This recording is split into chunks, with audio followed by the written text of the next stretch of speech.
اعوذ باللہ من الشیطان الرجیم بسم اللہ الرحمن الرحیم۔ مصیبت اور پریشانی دور کرنے کا وظیفہ۔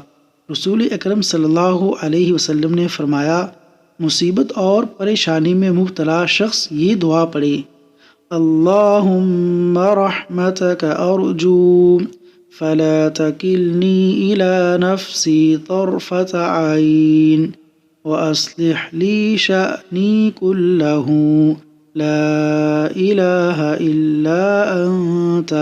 ترجمہ: اے اللہ، میں تیری رحمت کا امیدوار ہوں، مجھے لمحہ بھر بھی میرے نفس کے سپرد نہ کرنا، میرے حالات کی اصلاح فرما، تیرے سوا کوئی معبود نہیں۔ سنن ابو داود حدیث نمبر 5090۔ اللہ تبارک و تعالی ہمیں تمام مشاکل اور پریشانیوں سے محفوظ فرمائے، آمین۔